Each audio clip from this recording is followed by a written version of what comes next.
దేశవ్యాప్తంగా కేంద్ర ప్రభుత్వం జూలై 1 నుంచి న్యాయ వ్యవస్థలో కొత్త అధ్యయనంకు శ్రీకారం చుట్టింది. ఈ నేపథ్యంలో అసలు ఎలాంటి చట్టాలు ఉపయోగకరం వస్తున్నాయి? ఇటు ఐపీసీ, సిఆర్పిసి, అదేవిధంగా పీసీ మొత్తాన్ని కూడా సవరణ చేసిన పరిస్థితి, ఒకే గొడుగు కింద తీసుకొచ్చిన పరిస్థితి మనం చూసాం. అదేవిధంగా ఇప్పటికే ఉన్న 511 సెక్షన్లు 352 సెక్షన్స్ కింద కుదించాయి. ఈ కొత్త అధ్యయనానికి శ్రీకారం చుట్టింది కేంద్ర ప్రభుత్వం. ఇది అసలు ఎలా కనిపిస్తుంది? అదేవిధంగా ఈ కొత్త అధ్యయనం బాధితులకు భరోసా ఇస్తుందా, నేరస్తులకు వెసులుబాటు ఇస్తుందా అనే దానిపై మనతో మాట్లాడటానికి ప్రముఖ హైకోర్టు న్యాయవాది, అదేవిధంగా AP bar council member, Indian association of lawyers general secretary Chelsan Ajay Kumar ఉన్నారు. ఆయన అడిగి తెలుసుకుందాం. సార్ నమస్తే. సార్ చెప్పండి, ఇప్పుడు తీసుకొచ్చిన కొత్త చట్టాల వల్ల ఎవరికి ఉపయోగం ఉంది? అంటే నేరస్తులకు శిక్ష తగ్గించే అవకాశం ఉందా, లేదు అంటే కనుక బాధితులకు భరోసా ఇచ్చే విధంగా ఉందా? చట్టాలు అనేవి గతంలో పెట్టిన ఇండియన్ పీనల్ కోడ్ కానీ, సిఆర్పిసి కానీ, ఐపీసీ కానీ కూడా ఇంతకుముందు చక్కగా ఒక ఏర్పాటు చేయడం జరిగింది. దాని మీద అనేక సార్లు అనేక డిస్కషన్లు చేయడం జరిగింది. అనేక కోర్టులు అనేక కేసుల మీద, ప్రతి ఒక్క కేసు మీద కూడా జడ్జిమెంట్ ఇవ్వడం జరిగింది. దాదాపు ప్రివీ కౌన్సిల్ జడ్జిమెంట్స్ కానీ, మన స్వాతంత్రం వచ్చిన తర్వాత సుప్రీంకోర్టు జడ్జిమెంట్స్ కానీ, ప్రతిది కూడా ఒక లా అనేది ఫిక్స్ చేయడం జరిగింది. బట్ ఇప్పుడు ఏంటంటే ఇవాళ మారిన పరిస్థితుల దృష్ట్యా, ఫర్ ఎగ్జాంపుల్ సీసీటీవీ ఫుటేజ్ కానీ, వీడియో ఫుటేజ్ కానీ, ఆడియో ఫుటేజ్ కానీ, ఆడియో రికార్డింగ్ కానీ, ఇవన్నీ చేయాలంటే కొన్ని సిస్టమ్స్ ఉన్నాయి. దాని మీద క్లియర్ అప్పటికి అవి లేవు కాబట్టి, ఈ చట్టం తయారు చేసే 1860 ఆ టైమ్స్లో ఈ పరిస్థితులు లేవు కాబట్టి, ఇప్పుడున్న పరిస్థితులు గమనంలో తీసుకుని ఇవాళ మనకి సీసీటీవీ ఫుటేజ్ లేని పరిస్థితి లేదు. ఎక్కడ చూసినా కూడా సీసీటీవీలు పెట్టించడం జరిగింది. ఎక్కడ నేరం జరిగినా కూడా సీసీటీవీ, దీని మీద ఎక్కడ అఫెన్స్ జరిగినా కూడా మనం అన్నీ చూస్తూ ఉన్నాం. ఇంక్లూడింగ్ జగన్మోహన్ రెడ్డి గారి బాబాయ్ కేసులో కూడా మనం చూడటం జరిగింది.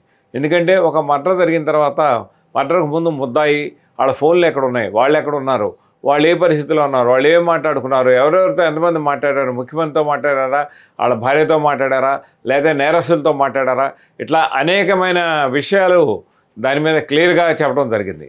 ఆ విషయాలన్నీ కూడా మనం రికార్డ్ చేసుకోవాలి. ఆ రికార్డులన్నీ కూడా రికార్డ్ చేసినవన్నీ కూడా మనం వాడాలంటే కనుక అనేకమైన ఇబ్బంది ఉంది.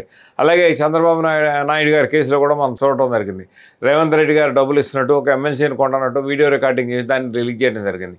దాన్ని మనం చట్ట ప్రకారం కోర్టులో ఉపయోగించాలంటే కనుక దానికి లీగల్ పర్మిషన్ కావాలా, దానికి గూగుల్ నుంచి పర్మిషన్ కావాలా, గూగుల్ నుంచి రికార్డ్ చేసి స్టేట్మెంట్ పిలవాలా, అవసరమైతే వాళ్ళని విట్నెస్ కింద ఎగ్జామిన్ చేయాల్సి వస్తాయి. ఇవన్నీ కూడా రకరకాల పద్ధతులు ఉన్నాయి. ఇవాళ కొత్త చట్టం ప్రకారం అవన్నీ కూడా ఇండియన్ ఎవిడెన్స్ యాక్ట్ ప్రకారం మనం ఇంతకుముందు కనుక దాన్ని తీసుకురావాలంటే కొన్ని ఇబ్బందులు ఉన్నాయి. ఇప్పుడు అవన్నీ చేస్తూ వాటిని చట్టపరంగా మనం వాడుకోవచ్చు అని చెప్పి అఫిషియల్గా ఈ యాక్ట్లో పెట్టడం జరిగింది. అలాగే 511 సెషన్ల కింద కొన్ని సెషన్లుగా తీసుకురావడం, కొన్ని సెషన్లు తగ్గించడం జరిగింది. బహుశా వీటన్నిటిలో కన్నా మనం మెయిన్ కూర్చోవాలంటే కనుక ఈ చట్టాన్ని, బిల్లును ప్రవేశపెట్టినప్పుడు పార్లమెంట్లో ఒక్క నిమిషం కూడా చర్చ జరగల. ఊరినే చేతులు ఎత్తారు, పాస్ చేశారు. దానిలో ఉన్న లోపాలు ఏమైంది అనేది ఇంతవరకు ఎవరికి తెలియదు, ఎవరికి డిస్కషన్ చేయాల. భారతదేశంలోని ప్రతి ఒక్క పౌరుడి ప్రాథమిక హక్కులు కానీ, వాళ్ళకున్న బాధ్యతలు కానీ వాళ్ళ నిర్వర్తించే హక్కు ఇండియన్ పీనల్ కోడ్, సిఆర్పిసి, ఐపీసీకి ఉంది. ఏ ఒక్కరికన్నా ప్రతి ఒక్కరిని, మనలో ఉన్న ప్రతి ఒక్కరికి ఒక చిన్న నేరం చేయాలి, రోడ్డు మీద లెఫ్ట్కి వెళ్ళాలా, రైట్కి వెళ్ళాలా, ఎటు వెళ్ళాలి, రోడ్డు మీద బడ్డీ పెడితే ఇబ్బంది ఏంటి, అబ్జెక్షన్ పెడితే ఇబ్బంది ఏంటి, లా ఆఫ్ టార్ట్స్ ఇవన్నీ కూడా ఈ చట్టాల కింద వచ్చే పరిస్థితి ఉంది. ఇటువంటి చట్టాల మీద, ఇటువంటి చట్టాలు తయారు చేసేప్పుడు కనీసం ప్రతిపక్షం లేకుండా, అధికార పక్షం కూడా ఒక్క నిమిషం కూడా చర్చించకుండా ఈ బిల్లులను కేంద్ర ప్రభుత్వం పాస్ చేయటం, దాన్ని ఇవాళ అమలు జరగడం జరిగింది. దాని మీద ఎటువంటి చర్చ జరగకుండా ఇబ్బంది పెడతావు, ఈ యాక్ట్ను తయారు చేశారు కాబట్టి ఈ యాక్ట్ను అమలు జరగడానికి వీల్లేదు, చాలా ఇల్లీగాలిటీస్ ఉన్నాయని చెప్పి సుప్రీంకోర్టులో దాని మీద క్వశ్చన్ చేయడం జరిగింది. సుప్రీంకోర్టులో ఆ కేసు పెండింగ్లో ఉండగా దీన్ని ఎటువంటి నిర్ణయం సుప్రీంకోర్టు ఇవ్వకుండా ఆ బిల్లును పాస్ చేసి వాళ్ళ జూలై 1 నుంచి అమల్లో తీసుకురావడం అనేది చాలా గర్హనీయమైన విషయం. దాని మీద పశ్చిమ బెంగాల్ బార్ కౌన్సిల్ వారు కూడా తీర్మానం చేయటం, అలాగే పశ్చిమ బెంగాల్ యాక్టివ్గా చేయటం, అలాగే ఆంధ్రప్రదేశ్ రాష్ట్రంలో ఉన్న అనేక బార్ అసోసియేషన్లు కూడా నిన్న బాయ్కాట్ చేసి చేయడం జరిగింది. మన బెదవాడ బార్ అసోసియేషన్ వారు కూడా దాని మీద నిరసన వేస్తూ ఖచ్చితంగా దీని మీద చేయాల్సిన అవసరం ఉంది, చర్చించాల్సిన అవసరం ఉంది. దీన్ని ఆపి పూర్తిగా చర్చించి దీనిలో ఉన్న మంచి చెడు ఏమైనా లోపాలను సవరించాల్సిన బాధ్యత ఎంతైనా ఉంది. 37 మంది హైకోర్టు జడ్జీలు ఉండాలి ఆంధ్రప్రదేశ్లో, 30 మంది ఉన్నారు. తక్కువ 7 పరిస్థితి తెలియదు. ఈ సంవత్సరంలో 6 రిటైర్ అవుతున్నారు.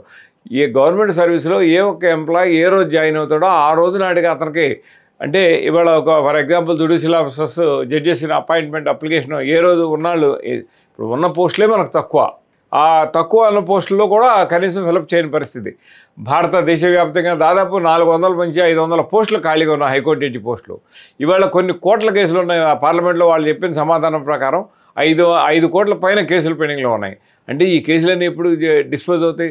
దాదాపు ఒక్కొక్క కేసుకి 4000 కేసులు పెండింగ్లో ఉన్నాయి, మ్యాజిస్ట్రేట్ దగ్గర కానీ మున్సిపల్ దగ్గర కానీ. ఈ 4000 కేసులు ఎప్పుడు అవుతాయి? ఎన్ని సంవత్సరాలు పడుతుంది కేసు చేయాలంటే? ఒక్కొక్క కేసుకి ఎన్ని రోజులు పడుతున్నాయి? ఈ 45 రోజుల్లో కేసు చేసేస్తాం, 20 రోజుల్లో ఛార్జ్షీట్ వేయాలి అనేది దీనిలో కొన్ని పెట్టడం జరిగింది. అసలు ఛార్జ్షీట్ ఇన్వెస్టిగేషన్ ఎంతమంది ఇన్వెస్టిగేటింగ్ ఆఫీసర్ ఉన్నారు? ఒక కాగితాన్ని టెస్ట్ పంపిస్తే ఒక మర్డర్ జరిగింది, ఆ మర్డర్ సూసైడా, హోమ్సైడా, లేకపోతే దానిలో ఏముందనేది టెస్ట్ పంపిస్తే కనీసం 2-3 నెలల దాకా రాని పరిస్థితి. మెడికల్ సర్టిఫికేట్ రాని పరిస్థితి. విస్రా టెస్ట్ పంపిస్తే ఎప్పుడు వస్తుందో తెలియదు. తర్వాత కెమికల్ అనలిస్ట్ టెస్ట్ పంపిస్తే ఎప్పుడు వస్తాయో తెలియదు. దానికి సరైన ఎక్విప్మెంటు, టెక్నీషియన్స్ వీళ్ళు లేకుండా కనీసం ఉన్న పోస్టులే తక్కువ ఉన్నా అంటే రిటైర్మెంట్ అయినా కూడా చేయని పరిస్థితి. కనీసం కోర్టులో మంచినీళ్ళు తాగే పరిస్థితి లేదు. ఇవాళ ఒక్కొక్క కోర్టుకి కనీసం రోజుకి 1000 మంది అటెండ్ అవుతూ ఉంటారు. 1000 మంది అటెండ్ కనీసం మంచినీళ్ళు తాగే పరిస్థితి లేదు, టాయిలెట్కి వెళ్ళే పరిస్థితి లేదు. టాయిలెట్ కిందకి వెళ్ళాలంటే వారంట్ ఇస్తారు, కింద కోర్టులో కూడా ప్రొవిజన్ లేని పరిస్థితి. రోటరీ క్లబ్ వాళ్ళు కట్టిన టాయిలెట్స్ ఉన్నాయి తప్పితే ఇప్పుడు కొత్త కోర్టులో కట్టారు కానీ దాన్ని క్లీనింగ్ చేసే పరిస్థితి లేదు, దాన్ని ఎవరు కాంట్రాక్ట్ ఇవ్వని పరిస్థితి. సో ఇవన్నీ కూడా మినిమం ఎక్విప్మెంట్ కూడా లేదు. దాదాపు మన బిల్డింగ్ హైకోర్టు, మనకు విజయవాడలో కోర్టుకి ఎగ్జాంపుల్గా మనం తీసుకుంటే కనుక ఆ కోర్టులో పని చేయట్లేదని చెప్పి మేమే రిట్ వేయడం జరిగింది. ఆ రిట్ వేసి ఆ రిట్ ద్వారా ఆ కోర్టు నుంచి ఆర్డర్స్ తీసుకుని డే టు డే ఫండ్షిప్ తీసుకుని ఫండ్స్ లేకపోతే ఇబ్బంది పడి నానా తిప్పలు పడితే ఇవాళ కూడా కంప్లీట్ కాని పరిస్థితి. సో అది మనం చూస్తూ ఉన్నాం. కోర్టులో పార్కింగ్ లేక ఇబ్బంది పడుతూ ఉన్నాం. కనీసం ఒక పోలీస్ వారు కానీ ఒక గవర్నమెంట్ కానీ ఎటువంటి దానికి ఏర్పాట్లు చేయని పరిస్థితి. రోజు అక్కడ ట్రాఫిక్ జామ్, బయటికి వెళ్ళాలన్నా లోనకి వెళ్ళాలన్నా కూడా ఇబ్బంది. ఇట్లా కనీస ప్రాథమిక అవసరాలు కల్పించకుండా 40 రోజుల్లో కేసు చేయండి, 45 రోజుల్లో కేసు చేయండి అంటారు. ఇవాళ ఎలక్ట్రానిక్ చట్టం తీసుకొచ్చా, మేము కోర్టులన్నీ ఆన్లైన్ చేసామని చెప్తా ఉన్నారు. ఆన్లైన్ చేశారు, జడ్జి గారికి కంప్యూటర్ ఇచ్చారు, ఇంట్లో కంప్యూటర్ పెట్టారు, ఇంట్లో కంప్యూటర్స్ పెట్టారు, 2 సిస్టమ్స్ పెట్టారు. కానీ రికార్డింగ్ చేస్తున్నారా, పబ్లిక్కి అలౌ చేస్తున్నారా, ఆన్లైన్లో ఇస్తున్నారా? ఇవాళ కొన్ని మన హైకోర్టులో ఇవాళ కూడా యూట్యూబ్లో అన్ని లైన్స్, అన్ని ఛానల్స్ ఇవ్వట్లేదు. ఎందుకని ఇవ్వట్లేదు? సుప్రీంకోర్టు, కొన్ని పాట్నా హైకోర్టు ఇటువంటి వెనకబడిన బీహార్ స్టేట్లో ఇస్తున్నారు కానీ మన స్టేట్లో ఇవ్వని పరిస్థితి. మనకన్నా వెనకబడిన ఒరిస్సాలో అన్నీ ఆన్లైన్ చేశారు కంప్యూటర్ అయితే. ఇవాళ మీరు ఇక్కడ ఎందుకు ఆన్లైన్ చేయరు? ఎందుకని యూట్యూబ్ కానీ దీనికి కానీ ఛానల్స్ కానీ ఎవరు కంపల్సరీగా అక్కడ కనీసం ఒక 50% కేసులన్నా కూడా మీరు ఆన్లైన్ చేస్తే కనుక అక్కడ హడావుడి తగ్గుతుంది, అక్కడ టెన్షన్ తగ్గుతుంది, అక్కడ ప్లేటర్లు రావాల్సిన అవసరం తగ్గుతుంది, క్లయింట్లు రావాల్సిన అవసరం తగ్గుతుంది, ఆన్లైన్లో క్రాస్ ఎగ్జామిన్ చేసే పరిస్థితి కూడా ఉంది. గతంలో కరోనా టైంలో మనం చేయడం జరిగింది, ఇక్కడ కోర్టులో కూడా ఆన్లైన్లో చేసాం. మరి అప్పుడు చేసినప్పుడు ఇప్పుడు ఎందుకు చేయట్లేదు? ఎందుకు మీరు పబ్లిక్ యూట్యూబ్ కానీ ఇతర ఛానల్స్ కానీ ఎందుకు రిలే చేయట్లేదు? ఎవరైనా క్లయింట్ ఇంట్లో కూర్చొని తన కేసు ఏం చేస్తున్నాడు న్యాయవాది? ఇంతకుముందు మనం కోర్టులో ఏం జరుగుతుందో మనకు తెలీదు, అదేదో వినపడదు అసలు మనకి. మాకే సరిగ్గా వినపడదు, బెంచ్ దగ్గర ఉన్నాడికి, వెనకాల ఎక్కడ ఉన్నా క్లయింట్కి వినపడే పరిస్థితి లేదు. ఇవాళ ఈ సిస్టమ్ పెట్టడం వల్ల చాలా అద్భుతమైన విషయం అది. దాని ద్వారా క్లయింట్ ఏం జరుగుతుంది, మన ప్లేటర్ గారు ఏం ఆర్గ్యూ చేస్తున్నాడు, అసలు ప్లేటర్ గారు మాట్లాడాడా లేదా, ప్లేటర్ గారు ఎవరి తరఫున మాట్లాడాడు, ఏం మాట్లాడాడు, ఆ క్లయింట్ చెప్పిన విషయాలని కోర్టుకి తెలియజేశాడా లేదా అనే విషయాలు తెలుసుకునే అవకాశం కూడా ఉంటుంది. అలాగే పబ్లిక్ ప్రాసిక్యూటర్ మాట్లాడా లేదా, ఉదాహరణకి రాజకీయ కేసులు ఉంటాయి, దానిలో పబ్లిక్ ప్రాసిక్యూటర్ అరెస్టాలు అయిపోతూ ఉంటారు. గవర్నమెంట్ నుంచి ప్రజలు ఉంది కాబట్టి ఇచ్చేయండి, బెయిల్ ఇచ్చేయండి అంటూ ఉంటారు.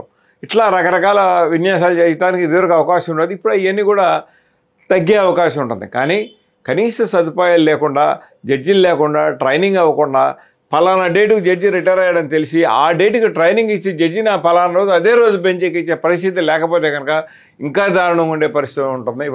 ఇవాళ రౌడీలు కానీ, పోలీసులు కానీ, గుండాలు కానీ ఎక్కువ మంది సివిల్ కేసులు మెయింటైన్ చేయడం ద్వారా, కోర్టులో కేసులు మెయింటైన్ చేయడం ద్వారా, వాళ్ళని మేనేజ్ చేయడం ద్వారా, వాటిని సెటిల్మెంట్లు చేయడం ద్వారానే డబ్బులు సంపాదిస్తూ ఉన్నారు. మీరు ఆ న్యాయ వ్యవస్థను పూర్తిగా ఆధునికీకరించకపోతే కనుక, పూర్తిగా ఏ రోజు ఎప్పుడు న్యాయం జరగకపోతే కనుక, వెళ్ళి జస్టిస్ జరగకపోతే కనుక ఇంకా ఈ రౌడీజం, గూండాయిజం, వాళ్ళకి డబ్బులు వచ్చే మార్గాలకే ఇది అవకాశం కల్పించినట్టు ఉండదు ప్రభుత్వం.